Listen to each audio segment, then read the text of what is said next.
في القرن 19 وبالضبط عام 1852 محاكمة قضائية دامت لمدة سنتين، وكانت النتيجة ديالها ثروة واحد من أقوى التحالفات البراءات الاختراع في العالم، إلياس هاو إسحاق سينجر. شكون هما هاد الجوج؟ كيفاش حكموا عالم ديال صناعة آلات الخياطة في العالم؟ وعلاش سينجر كيتعتبر واحد من أفضل المخترعين في التاريخ وهو ما اخترع والو؟ هادشي كله وكتر في هاد الحلقة هادي. اسحاق ميريت سانجر ما كانش داك المخترع الواعر اللي ذو العقليه الفذه اللي عبقري في الاختراعات كي بزاف، بل على العكس سكير جوج بزاف ديال العيالات ومرفوعين عليه قضايا بتعدد الزوجات، عنده 24 ولد. ولكن قبل ما نكتشف اسحاق سانجر اصلا نعرفوا شكون هو الياس هاو. شنو دار الياس هاو باش خلى هذا العالم كله كيتجارى باش يسرق ليه الاختراع ديالو ويدير منه مشروع فبالتالي ثروه؟ وباش نعرفوا القصه من الاول غادي نرجعوا ل 1819 بالضبط 9 يوليوز 1819 تزاد الياس هاو في ولايه ماساتشو ستيتش على سمية دلفت. وكانت البدايه ديالو في محل ديال الميكانيك اللي فيه تعلم من الادوات والابجديات نتاع الصناعه. في عام 1846 الياس هاو خدا براءه اختراع على 3 ديال الحوايج وطورهم في الماكينه ديال الخياطه. كيف شفنا في الحلقه اللي فاتت بارتليمي مونيخ اخترع ماكينه كتخدم بالابره المعقوفه وغرزه السلسله. جاء الياس هاو وقال له عليك نور مزيانه، غير هو مازال خاصها شي شويه ديال التفاصيل يزيدوا يتقادوا. شنو هما هاد 3 ديال الحوايج؟ اول حاجه دارها هي المكتوب كنقصد به الكانيط والبواطه كانيط بالسيستيم ديالها كامل، الكروشي وكاع النظام ديالها كله.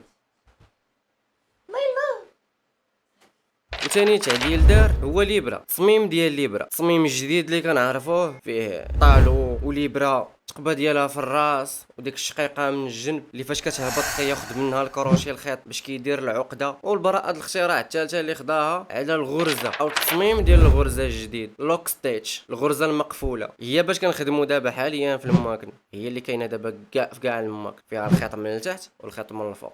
الياس هاو على الرغم من الذكاء نتاعو في الصناعه ديال الماكينه والتطوير ديالها حتى هو ما قدرش يلقى الدعم المالي. وهذا النقص اللي كان عند الياس هاو في ديك الوقيته خلاه يخوي بلادو 7170 كيلومتر في اتجاه ديال انجلترا باش يقلب على الدعم ويلقى اللي دعم، وللاسف كاع ما لقى ورجع لبلادو عاوتاني فين لقى بزاف ديال رجال الاعمال ومنهم اسحاق سانجر اللي خداو ليه الاختراع ديالو، سخط كعا ومن موراها دار احسن قرار في حياته. مشى دعا ليا خونا اسحاق سانجر اللي في هاد الوقيته هادي صنع ماكينه ديال الخياطه واعره وبدا كيبيع فيها. وللامانه اسحاق سانجر ما خداش التصميم ديال الياس هاو كيف ما هو وطبقه، راه ضاف عليه بعض التعديلات وخضع عليهم براءات اختراع.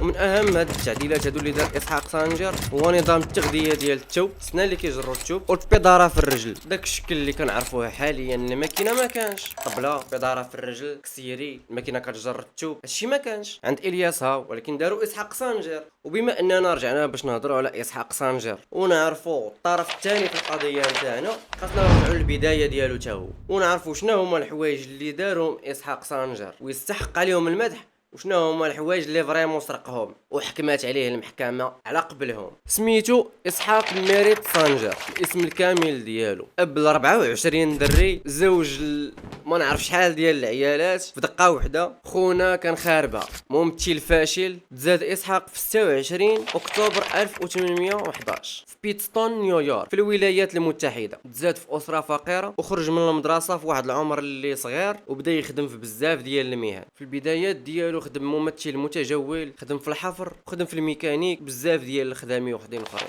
سنه 1851 قام بالتعديل ديال الماكينه اللي صنعها الياس هاو.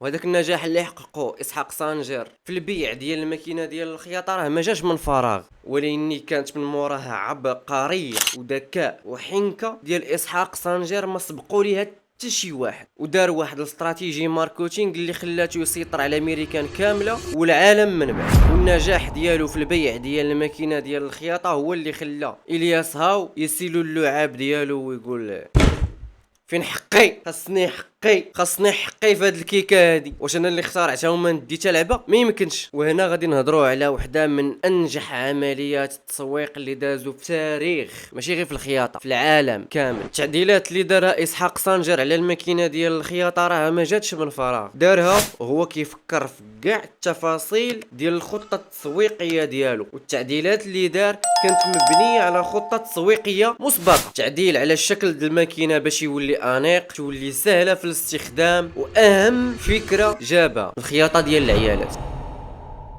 امن بالفكره ديال ان الخياطه هي ديال العيالات.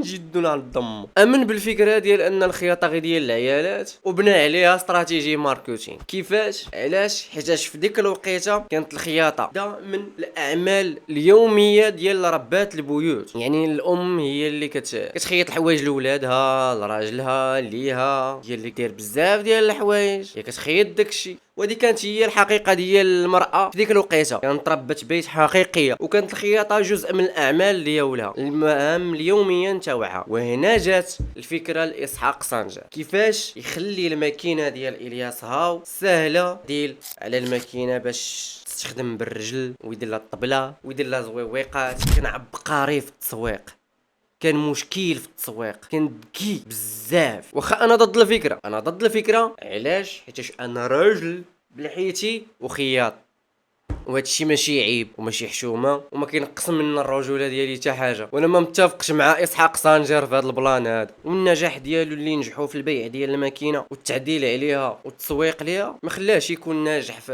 الحياه الاسريه ديالو والعاطفيه. دابا الا قلت لك تعدد الزوجات دابا تجيك في شكال.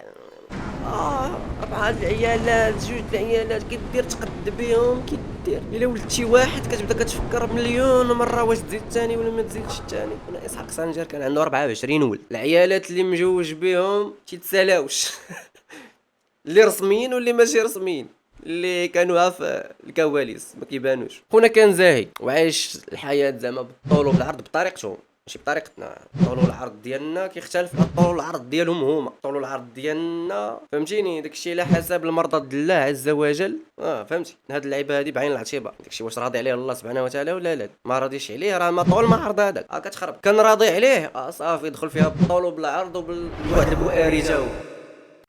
وفي هذه اللحظه هذه وصلنا لقاعه المحكمه. قاعه المحكمه اللي فيها الطرفين ديالنا، الجبابره ديالنا، اسحاق سانجر، الياس هاو كيتهم اسحاق سانجر بانه سرق ليه الاختراع ديالو اللي هو عقده القفل، الليبره الراسيه اللي بالتصميم الجديد ديالها، والبواطه بالكروشي والمسائل ديالها. من بعد ما شافت المحكمه الادله المطروحين وبراءه الاختراع اللي جايب الياس هاو والتاريخ ديالها في 1846، وبراءه الاختراع اللي جاب اسحاق سانجر 1851، وشافت ديك الخمس سنين ديال الفرق اللي داز من البراءه ديال الاختراع ديال الياس حتى وصلت لبراءه الاختراع ديال اسحاق، وعرفات بان الياس هاو هو صاحب عقده ديال القفل والليبره والكروشي بالبواطه والكانيط. ارتأت بان خونا اسحاق سانجر فري سرق الاختراع ديال الياس هاو وخدمه في الماكينه ديالو. واليك عزيزي المشاهد ان تتخيل السعاده اللي حس بها خونا الياس هاو من بعد الحكم ديال المحكمه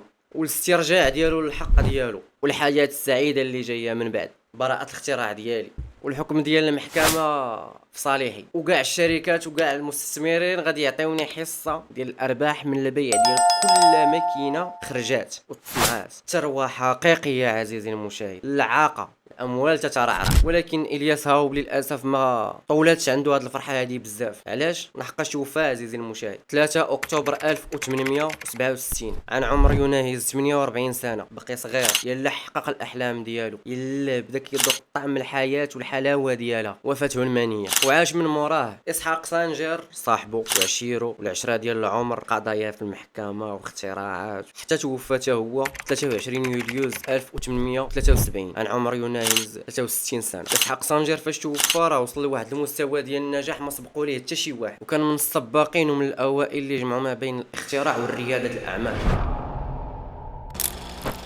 والامبراطوريه اللي بناها اسحاق سانجر والياس هاو استمرت من بعد الوفاه نتاعهم سنين طويله، احتاجات الحرب العالميه الاولى والثانيه باش تكتب صفحه جديده في عالم الكونفكسيون، وتغير تماما من الشكل ديال صناعه الملابس.